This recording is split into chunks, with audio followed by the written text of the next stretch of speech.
Hello, everyone. Thanks for joining us today.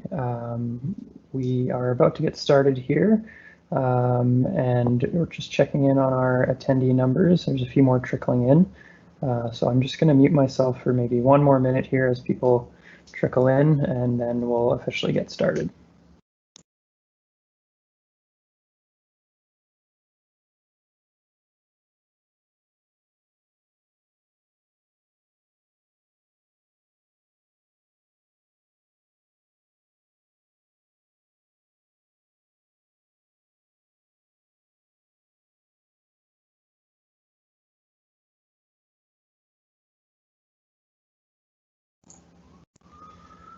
All right, I think we're good to go. So welcome everyone to today's webinar. This is Power Your Municipality with Solar PV from the Municipal Climate Change Action Center, along with our guest speaker today, the Town of Viking. We're very grateful to have with us today to give some participant experience and some peer-to-peer learning for the municipalities who may be joining us on the call today. So we'll start things off right away here. If Steph, you want to click on to the next slide. With an acknowledgement for the First Nations, Métis and Inuit, whose footsteps have marked these lands for centuries and whose presence continues to enrich our vibrant communities.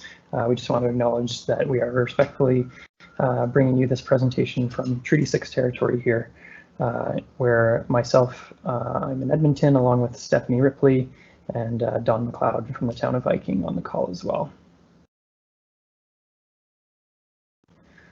So my name's Mark Baxter, and I'm the program lead for the renewables programs at the Municipal Climate Change Action Center.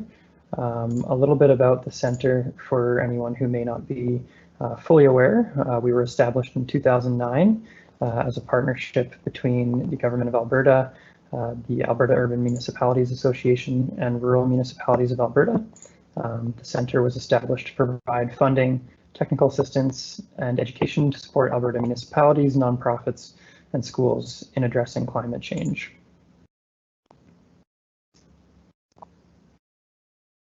So as I mentioned, we've been around since 2009, so we just celebrated our decade of impact. As you can see here on the screen, we've accomplished quite a bit in those 10 years, and we're very eager to show off all the great achievements that we've had. So since 2009, we've had 217 participants from schools, nonprofits, and community-related organizations in our programs, over 345 jobs in clean energy and energy efficiency work created through our projects, over 338,000 tons of lifetime CO2 emissions avoided from our projects, 49.5 million in lifetime energy savings from our work. 102 municipalities specifically from across Alberta have participated in our programs.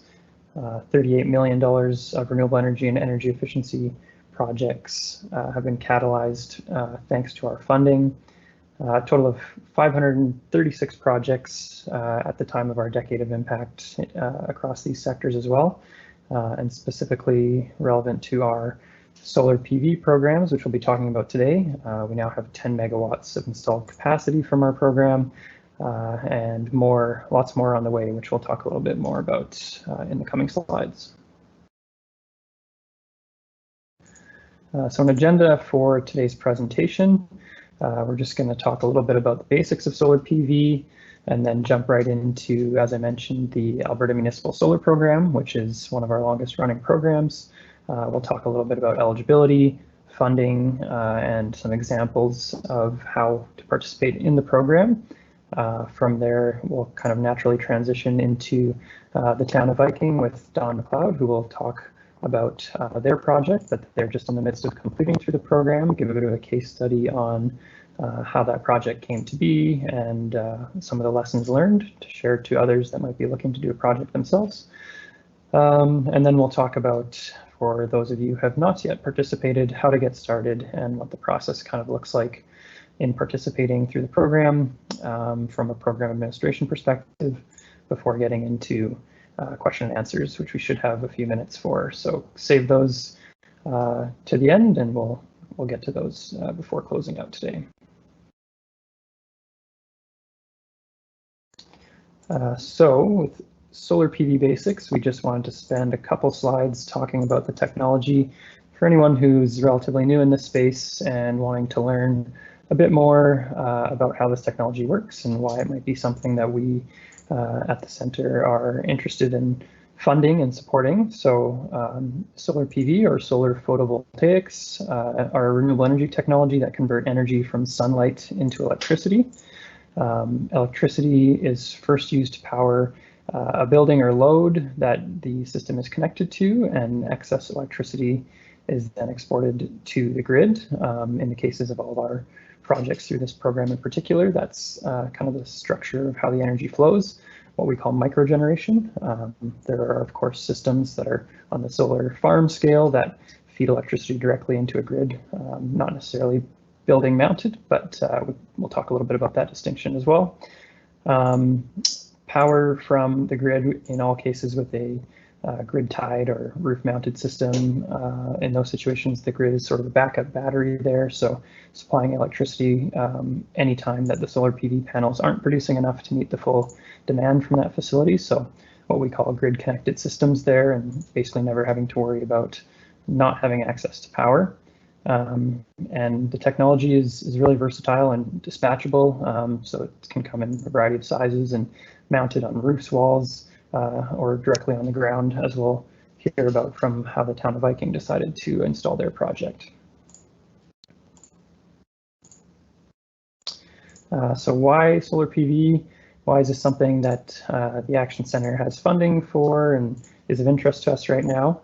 Well, obviously there are the environmental benefits of it being a clean technology with no greenhouse gas emissions from generations. So in terms of the desire to reduce emissions and combating global climate change, there's some obvious benefits there. It is actually a very established technology at this point as well, despite that it is still new in many places in Alberta. It's been around since the 1950s, though it is quite a bit more efficient now.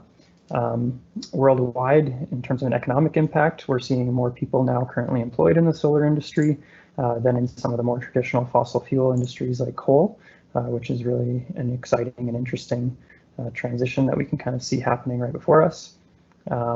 It's a great opportunity to not only reduce those greenhouse gas emissions, like I mentioned, but also reduce your operating expenses by taking some ownership of your energy generation and seeing those savings directly on your energy bills. The technology is fully commercialized for both those small scale rooftop type systems as well as large solar farms, like I mentioned. A couple interesting kind of stats or facts about solar PV and the potential in Canada and Alberta specifically. Okotoks has a greater solar energy resource during the months of July to October than somewhere that we would typically consider to be quite a solar hotspot like Miami, Florida, despite how much further north we are. And that's really just due to the access to sunlight that we get from the axis of the Earth. And so Alberta is, as you can see on the map to the right as well of Canada, a really great solar generation hotspot.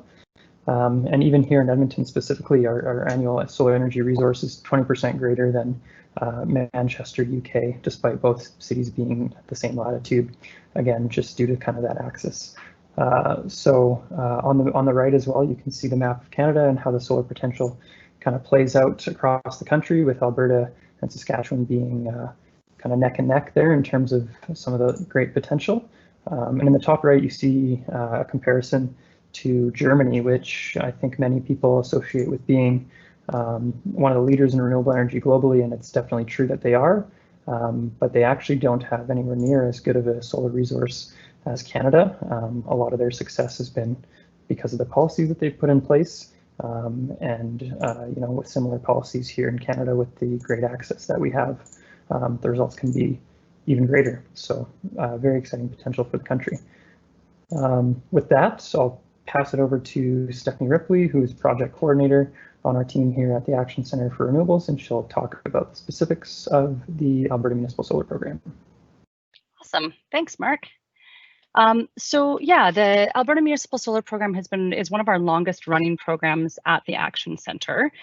and it is available to all municipalities in Alberta that are all municipalities are eligible to participate, in addition to what we call CROs, or community-related organizations. So if a community organization is within a municipal facility or on municipal land, then they are also eligible to receive a rebate through AMSP for new solar PV arrays installed on their facilities or land. So the eligibility criteria, systems must be entirely paid for and owned by the participating municipality or the CRO.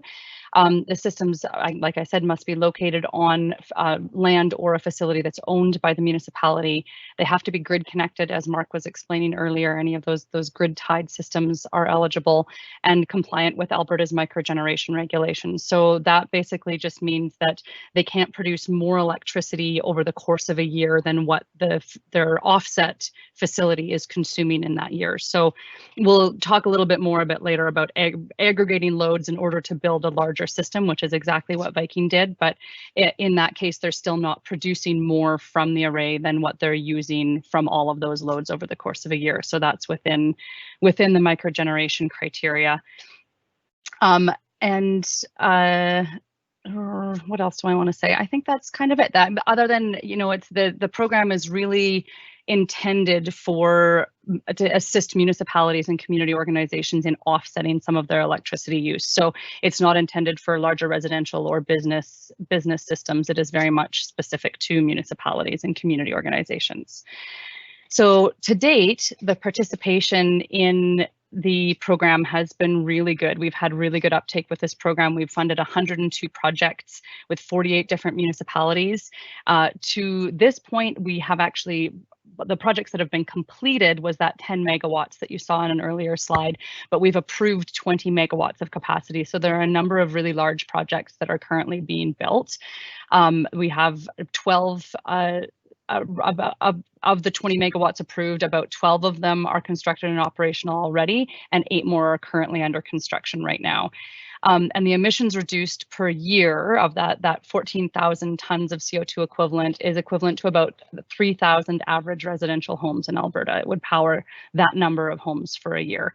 So we're pretty excited about the microgeneration solar that has been happening through the Alberta Municipal Solar Program. And it continues. There's still funding available. To break it down by municipality type, just to give you a bit of a sense of who's participating, I think there's often a bit of a belief that, it's the cities or big towns that are actually putting these systems in, but we've actually had pretty even participation across just about all of our municipality types. So as you can see, 40% participation has come from towns, 37% from cities, 12% from MDs and counties, and 11% from villages. So, even towns like the Town of Viking, which is just over 1,000 people, it's a pretty tiny town, are putting in big solar PV systems to help them offset their electricity use with renewable energy and reduce their operating costs. Funding structure wise, the program is the funding is provided on a dollar per watt of installed capacity basis, and then we've got a sliding scale to account for economies of scale that are typically gained in larger installations and provide an equitable incentive to all system sizes. So the sliding scale is not intended to penalize larger systems. It's very much to reflect the fact that anything in that 2 to 5 megawatt range, or even 150 kilowatt to 2 megawatts, is going to have a lower dollar per watt install costs than some of your smaller systems that are less than 10 kilowatts. So we would, when we receive an application, we have a look at the DC capacity of the system, and we would estimate the rebate based on that size. But we do have a cap of 30% of total eligible expenses. So the rebate can't be more than 30% of total eligible expenses. And as the cost of solar goes down, as it's been, every few months, things seem to get cheaper and cheaper for installing solar, we're often seeing the projects hit that 30% cap before they actually get to the per watt value. So that's been interesting to see. We also have a first-time applicant bonus available for any municipalities or community organizations that haven't yet participated in the program. There's an additional 25 cents per watt that's available on top of that base rebate amount that we were talking about in the last slide, up to a maximum of $250,000 per project. And it's, like I said, it's in addition to that 30% maximum or the per watt rebate. And it was introduced in the current round of the program. So we're currently in round 2 of AMSP, and just to incentivize uptake from municipalities that haven't yet participated. We have lots of repeat project participants, which is we really love to see as well. But this is to hopefully get the ball rolling on some municipalities that may have been thinking about it, but just weren't quite there. This will hopefully help them get over that initial barrier to participation. And since the first-time applicant bonus has been implemented, 23 municipalities have participated. So it seems to be working, which is great. So just an example to give you a sense of how we actually calculate these rebates. So we would typically, you take your system size, and as an example, 150 kilowatt system, which is pretty typical of a lot of the municipal, especially rooftop municipal projects that we see come our way. Estimate a system cost of $380,000. That's assuming a price of about $250 per watt. That's actually even a little bit higher than what we've seen come in the last little while. So that $250 a watt is a pretty conservative estimate. That would fit in the rebate category of 75 cents per watt for the base rebate. And that's for projects between 10 kilowatts and 150 kilowatts. So we would calculate that initial rebate based on the system size. So 75 cents per watt times 150,000 watts or 150 kilowatts would be $112,500 of a base rebate. And then we would check to make sure that that wasn't higher than 30% of system costs. So 30% of eligible costs is $114,000 for that system, meaning that we would take the lower amount. So that base rebate would be $112,500. And then assuming that this municipality is new to the program, they would get that 25 cents per watt in addition, so an additional $37,500 as the first-time applicant bonus. So for a project of this example, the total rebate would be it would be about $150,000 or 40% of system costs. So it's actually it's a pretty, especially if you're accessing the first-time applicant bonus, it's a pretty good rebate and has definitely helped a lot of municipalities in ensuring that they can actually move forward with these projects. And so without further ado, that kind of goes over, who MCCAC is and what the Alberta Municipal Solar Program is. We'd like to invite Don McLeod in and talk a little bit about the Town of Viking's project. I'll give you a little bit of an overview and then I'll pass it over to Don. So Viking, they have a project that's just been energized in July of this year. It was energized and it started producing electricity and offsetting municipal loads and exporting to the grid. They initially submitted their expression of interest to our program in early May of 2019. They actually submitted an application, which then locks in the funding that we calculate based on the info that comes in with the application. That happened in August of 2019, and then they actually got their system constructed and built over the course of the year and was energized, like I said, in July of this year. So just under a year's time from actual application to energizing of the system, which is pretty great.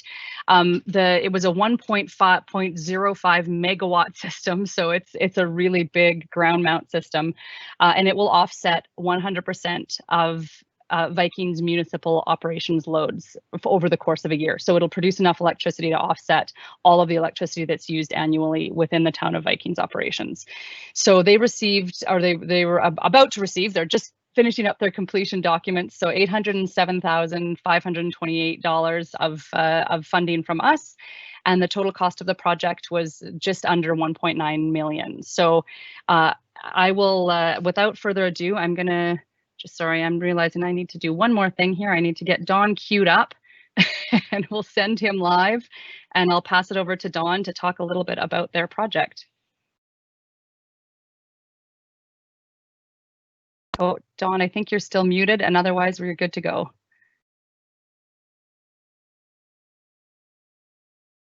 Oh, hang on. Let's see if I can unmute you. I can't unmute you, so I think you'll have to unmute yourself.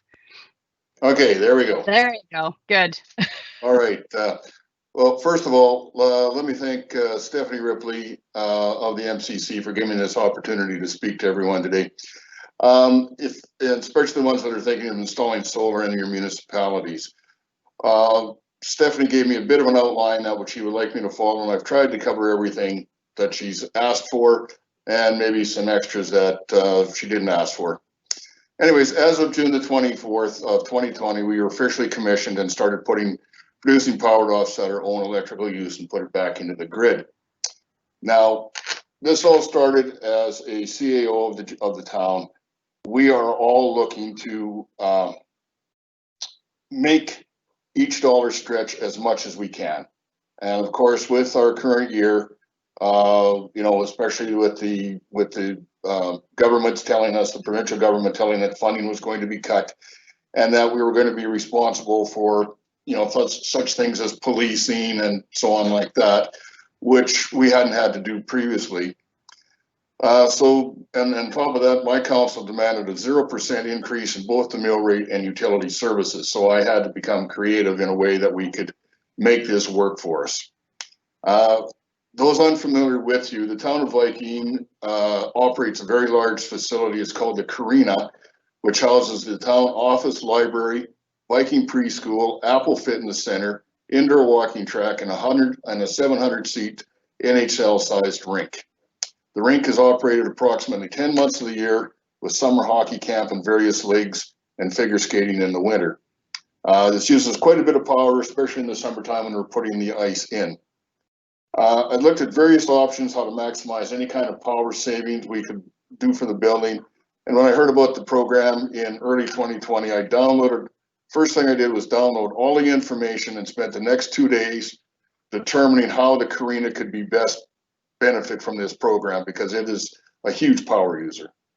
And then after thoroughly reading all the documents, I contacted Stephanie, and she was able to answer any of the questions that I had in regards to that. And then I took all this information to a council meeting, and I was instructed to proceed.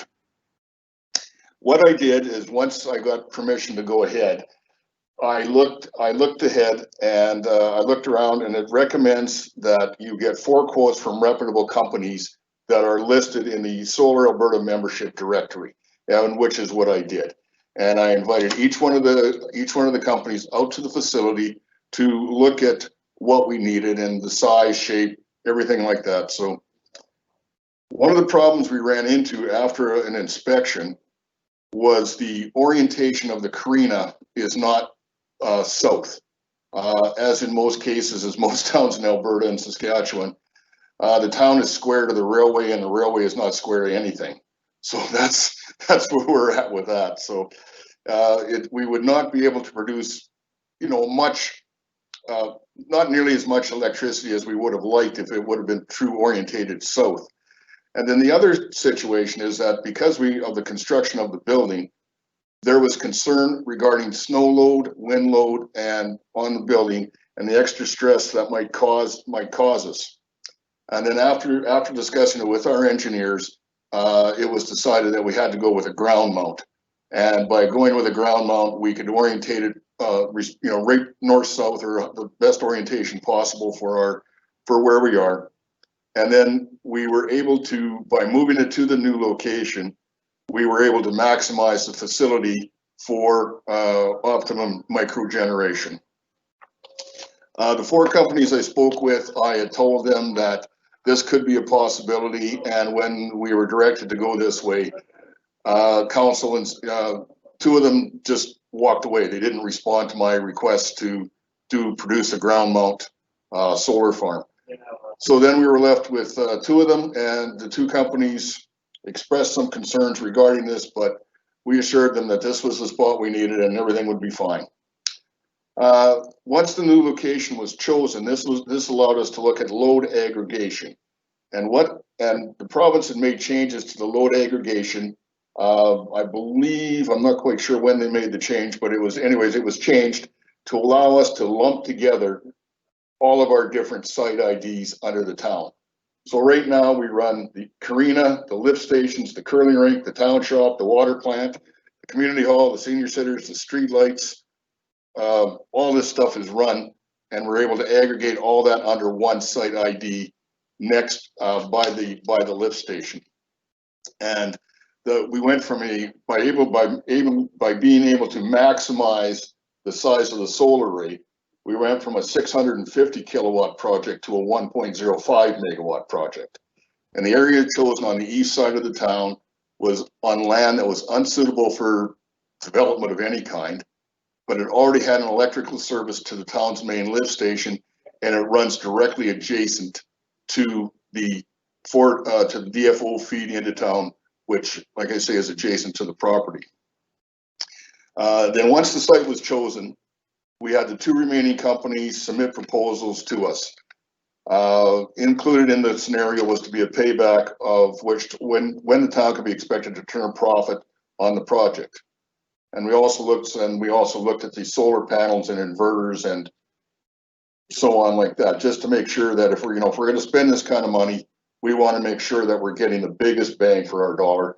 And like I say, as we are responsible for, it doesn't matter what size of town you're in, whether it be Viking or Toefield or Vegreville, you've got that many bosses looking at you. So what we did is the solar panels we chosen are also bifacia, meaning that they absorb the sunlight from the front of the back and what is reflected from the surface below, making them more efficient. And especially important in the winter months when, of course, you have the snow on the ground and the sun is shining, and it's not at the optimum altitude to give you the most efficient, but it's reflecting off the snow, so it's still collecting on the back side of the panels. The panels that we chose lose approximately 0.05% efficiency per year, and the life of over the life of the project. And we expect the project life to be about 30 years. And at the end of the 30 years, the panels would still probably be about 84% efficient, which is way more than after 30 years of me. Anyways, the inverters have a lifespan of approximately 20 years and are scheduled to be replaced in the year 21 of the project. Year 21 of the project. So how did we finance the project? So basically what we did is they both submitted quotes to us, and so the project itself wound up costing 1.85 million, as you can see on your screen there. Now we self-financed. I did some real number crunching on this one. We were approached by the one company, and they would, I'll get into that in a bit, but basically the town received $807,529 based on the 60 cents plus the 25 cent maximum on that. So when I crunched the numbers, you can see there that we took out a debenture for just over $100,000, just over $1 million, and our rate was 2.5519%. Our annual principal and interest payments are $93,500, and it's a 15-year term. If we would have just had the solar vendor come in and get it, and basically what the company offered was to finance the entire amount and would charge us a 3% fee. And after 15 years, the project would be paid for, and the company would turn the project fully over to us. The monthly payments amounted to $10,511 per month for 12 months, each month for 15 years. So that was a total of $1.891,980 million, or $1,891,980. So you can see that's a difference of almost $500,000. And in these times of economic turmoil, and we don't know what's coming down the pipe next, I don't have an extra $500,000 to spend. I mean, to me, that's 5 meals on my budget. So you other CAOs, you can figure out where you're sitting at with that. So basically, the town receives a credit from the electricity fed back into the grid, and it will cover the cost of our debenture. The money that we're getting back from that. Last year, we used, what was it? 1.34 million, no, 1.34 megawatt hours. That was our total consumption in the town. And with this system, we will generate that amount. We will be able to generate that amount. So as we will be exactly a net zero. So our energy costs in June, from June 2018 to May 2019 was $86,307. So, even, we still have to pay our energy demand costs, but what we're getting back in our in the energy savings will pay for the debenture. So at the end of 15 years, we'll have a fully paid project still pumping money back into our pockets. So yes, it is a significant thing to have happen, especially for a town our size. Yeah, it took a lot of legwork and a lot of talking and figuring out and so on like that, but we've got it done now and we're reaping the rewards. And I click on, we have a dashboard that I can click on, and soon it will be on our website. Once I can get Sunny Portals to figure out how to put it on our website. And then they will, if you go on our website, you'll be able to click on it anytime and see how much energy we're producing at that minute out of our solar farm, which is fantastic. And I mean, what ratepayer doesn't love to see how their monies are spent and being able to see the return that they're getting on it. When I checked this morning, we had put back our feed-in tariffs was just about $11,000, and that's since the 24th of June. So that is significant savings, just in that simple sentence itself right there. Now, it's taken us a little over a year to get all this project to be done and be completed. And always, as you know, it always takes longer than you anticipate. Let's make it happen. Let's make it happen. But you gotta be prepared for some delays, and that's just the simple matter of it. We ran into the initial problem of the orientation of the solar panels on the roof of the Carina, and then we ran into the problem where the solar farm sits, and you can see on our slide on the screen there that it looks like a lake. But fortunately, the company that won the contract, they knew this, so they made sure that the pilings were extra long. And then the other problem that we had with that is that the ground there is very alkaline, and the pilings had to be double epoxy coated before they could be put into the ground. Fortunately, we had a local Hutterite colony that does that sort of work. They do all that kind of stuff. So basically, they did that, and they were able to do a very quick turnaround on getting the pilings ready for the contractor to put them in. All the racking, solar panels, and inverters came from Germany. Germany seems to be one of the leaders in this field. They have adopted this solar energy big time, and they are quite up on the technology of that. So that is why we went with them. And then we had ran into some minor logistical problems with it, because they would it would come on the boat through the St. Lawrence, and then it would dock, and then they wouldn't allow it off the ship until they were paid in full. So we had to take, we were able to go to our financial institution and get because they knew that we were getting a loan, they knew we were taking out a debenture, and we just had to get that done. And they also knew that we were getting the balance of it, 44% of our money in a grant. They gave us a $1.7 million line of credit to cover us off in case we ran into any issues. Fortunately, we, carefully managed cash flow allowed us to do everything that we needed to do without having to use the line of credit, which is hats off to my ladies in the office who look after that. One of the problems we had is land, as you can see, it's prone to having water on it in the spring, and we were hoping to have all the work done by March 31st before the breakup came. Unfortunately, our DFO, there was some I don't know how you would put it. There was some confusion what we were looking at, and they really need to get on board. It doesn't matter who they are, but they really need to get on board with these kind of projects, because time is of the essence. Because the longer it sits idle, the more money it's costing me, you, who's ever on the project. It's costing us money by not having it up and running. And we lost about 3.5 months because of this. So that's a discussion that we'll have a bit later with the DFO. So anyways, as it turned out, spring came quickly, and they had then the transformer was finally installed, but as you can see, and then they had to actually use rig mats to get it into place on the farm. But the DFO did agree to pick up the cost of the crane and the rig mats to bring it in. Now, the one thing that I want that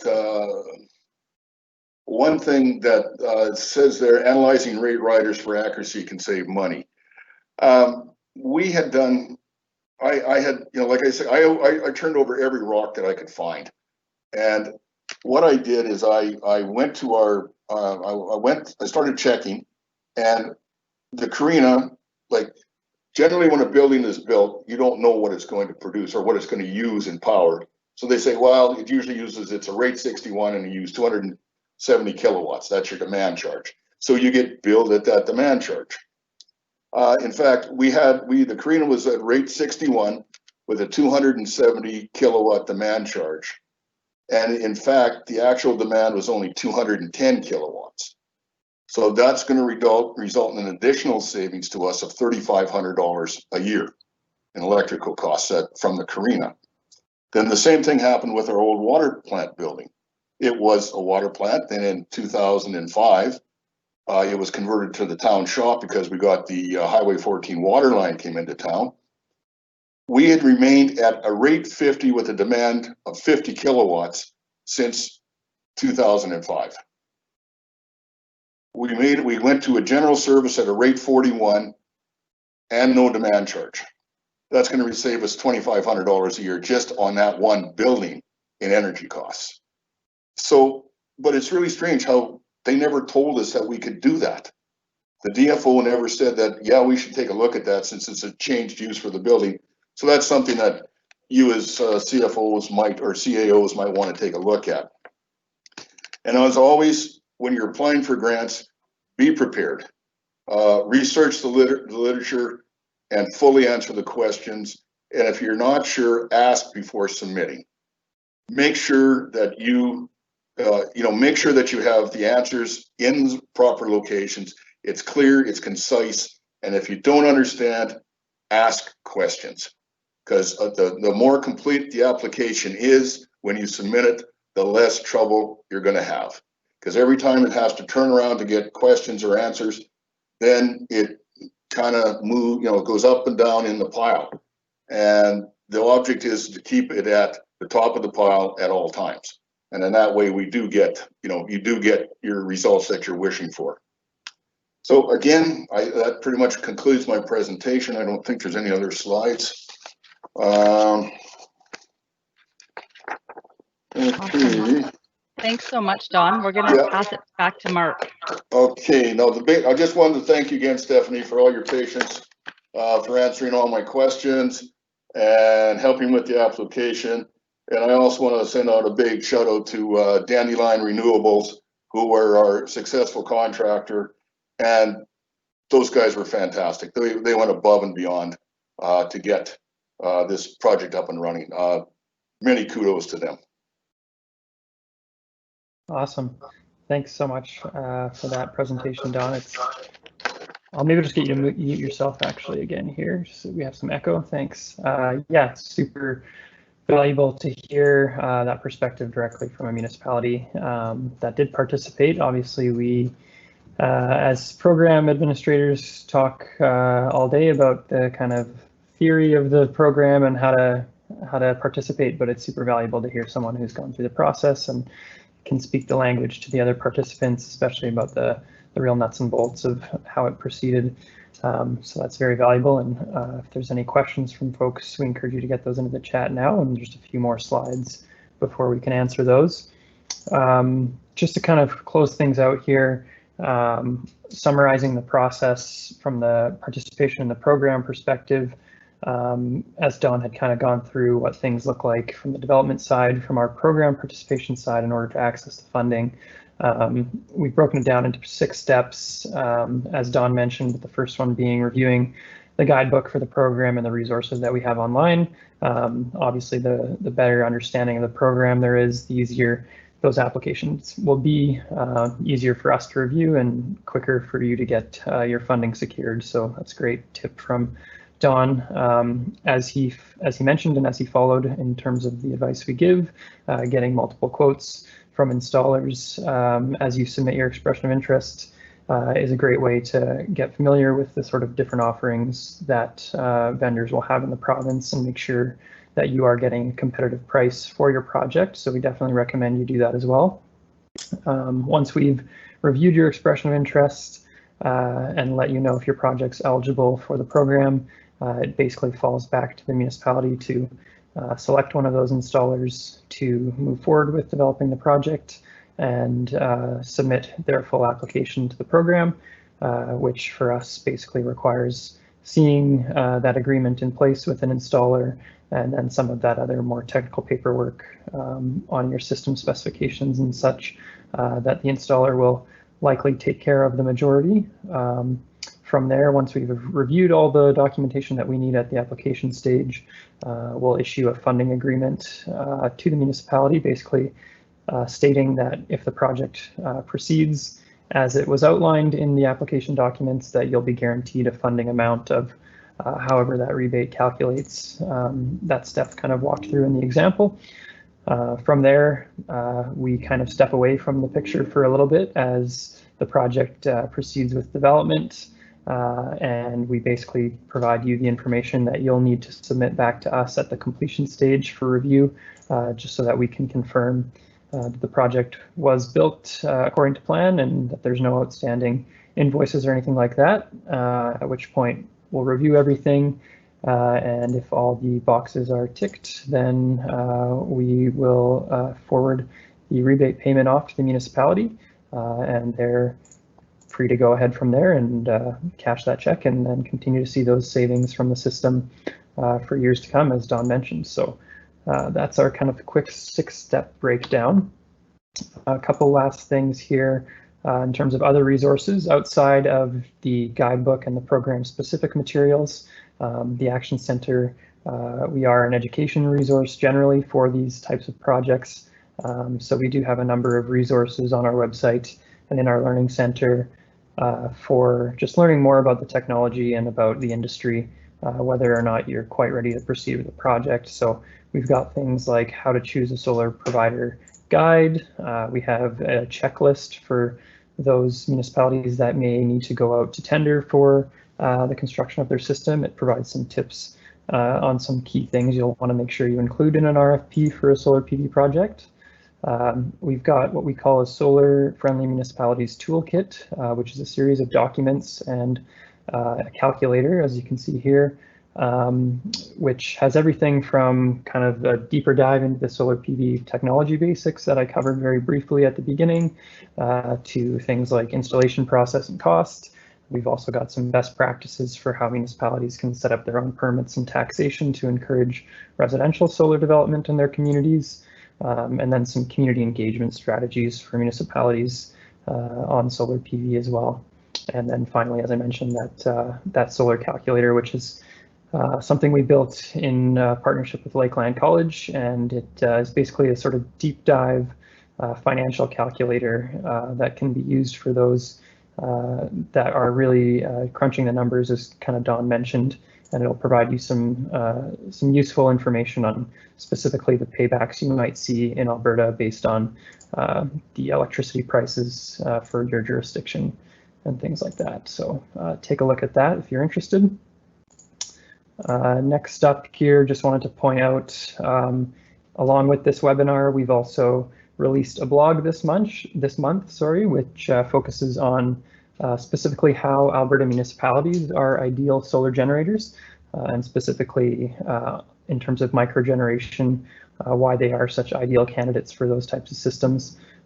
covering some of the things we talked about in the webinar today, but also a few other things that we didn't cover. So take a look at that blog, which is now up on our website at mccac.ca/blog.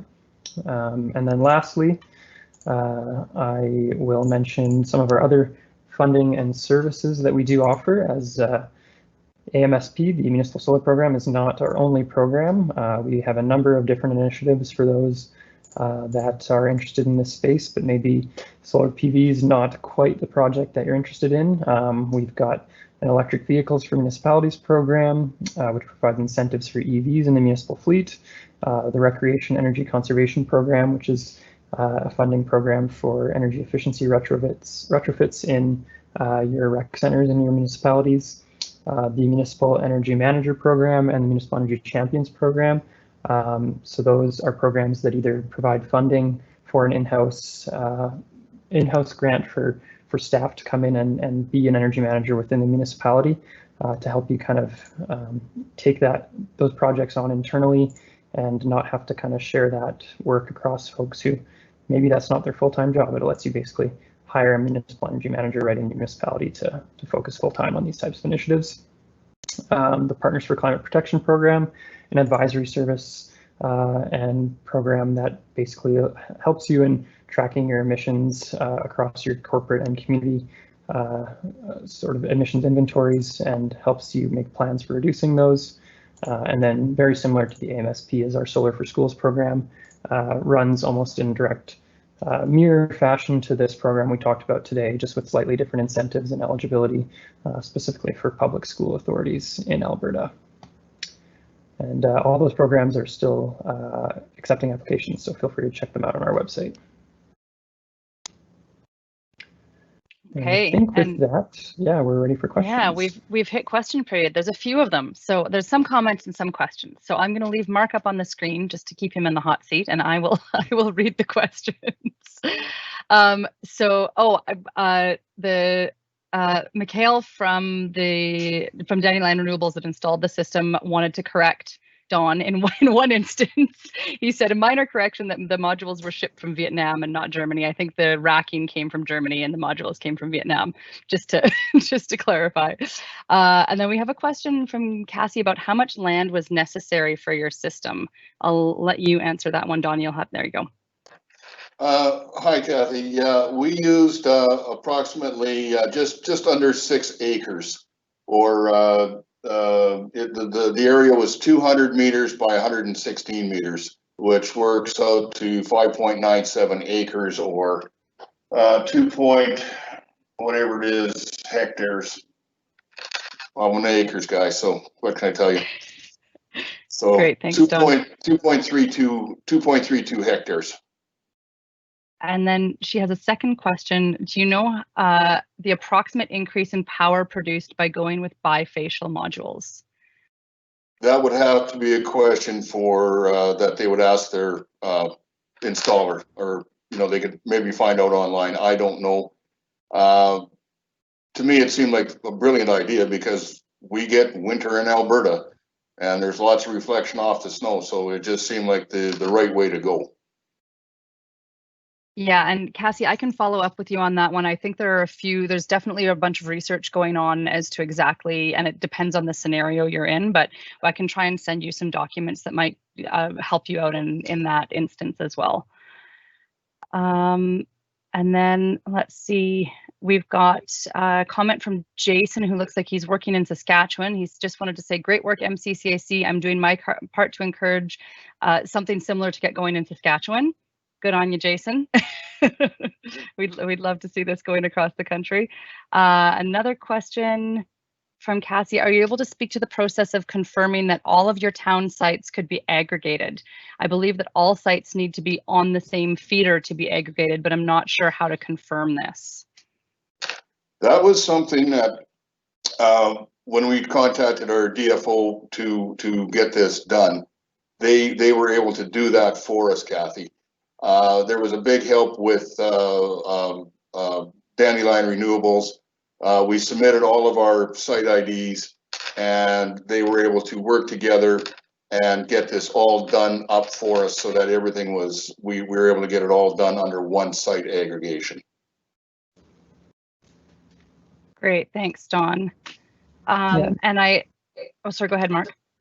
Oh, I was just going to say, yeah, we had some information on that in one of the slides too, and the presentation will be available afterwards. And there's also in that blog that I mentioned, we'll have a little bit of a breakdown of how it's worded in the microgeneration regulation. And you are correct that yes, it's aggregation for sites on the same feeder, and that's all specified a little bit more in the blog if you want to have a read there, and we can answer those questions for you as well.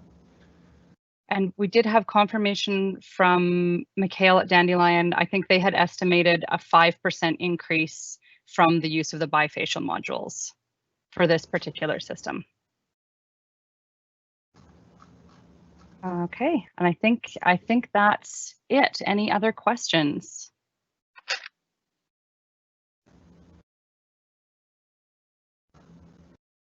Oh, Cassie says, thank you very much, Don. Congratulations on a great project. Thank you. I'm at the Town of Viking. If you need any information, you can look us up and give me a shout. Great. We'll wait another just couple of seconds. I think we don't have too many people left in the event. If anybody else has any questions.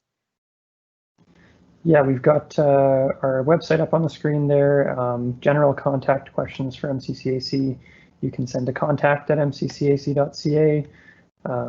Don, you're at CAO at Viking, was that correct? If folks have questions. Yep. Okay. Yeah, or if anyone forgets that and wants to just connect, we can help you connect. Yeah, I'm not seeing too much more for questions. Hey, Steph.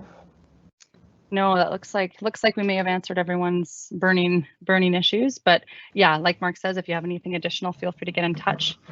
And thanks so much for joining us on this rainy, sunny afternoon. I'm not sure what it's doing where you are, but it can't make up its mind in central Alberta. Yeah, and we look forward to hopefully hearing from you on future projects. Yeah, thanks everyone. Yeah, and thanks again, Don. It was really great to have you on. No problems. Glad to be of service. I'm about spreading the word. All the good news that we can spread to make our dollars go as far as we can. You got to do what you got to do, and to me, this is part of our job. Is we're in the business of running. Our job is running the business of the town. My job is the business of running the Town of Viking, and it's treated like a business because that's how I have to run it, because I've got 1,000 shareholders that I need to take care of. Yeah. So, like I say, any questions from anybody, don't hesitate to give me a call. Great. Okay. Well, thanks everyone. Have a great rest of your afternoon. Bye.